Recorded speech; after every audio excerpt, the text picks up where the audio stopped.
Hello YouTube family, welcome back to another video. তো আজকে আমি আপনাদের দেখাবো আমার জুতার কারখানা। তো দেখতে থাকুন এবং সাথে থাকুন। ছোটো ব্যবসা করি, আসলে অতি ছোটো একটা কারখানা রয়েছে, জুতার কারখানা।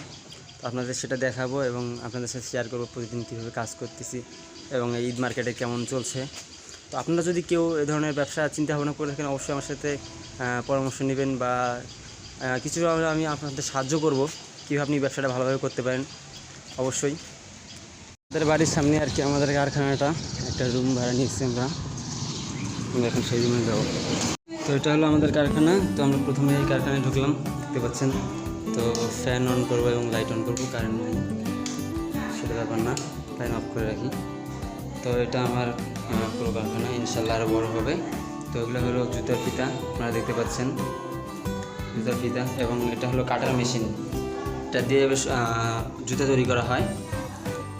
আপনারা এখানে দেখতে পাচ্ছেন একটা ছোট্ট একটি গুণা রয়েছে তার, এটার অনেক কাজ রয়েছে। এটার মাধ্যমে আমি জুতাতে ফিতাগুলো ইন করি আর কি, ফিতাগুলো ঢুকাই।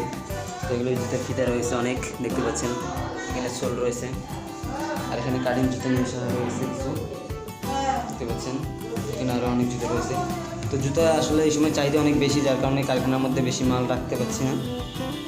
এটা সেলফ রয়েছে, একটা সেলফের মধ্যে অনেক কিছু রয়েছে আমাদের, দেখুন জুতার লক, তারপর আমার সিরিজ কাগজ, তারপরে স্টিকার এবং নাক্কায় লাগানো যে পাইপ এগুলো রয়েছে, ফিতা রয়েছে আর অনেক এখানে সোল অনেক।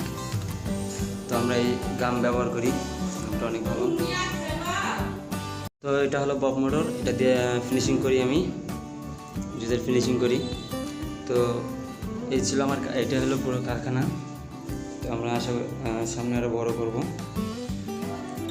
এবং আজকে আমি আপনাদের জুতা বানানো আসলে ঠিক দেখাতে পারছি না, কারণ আজকে মাল অনেক কম রয়েছে, কাজ করতে হবে, অনেক প্রচুর চাপ রয়েছে ঈদের সময়। তো অন্য সময় আপনাদের দেখাবো কীভাবে আমি কাজ করি। তো আজকে এতটুকুই।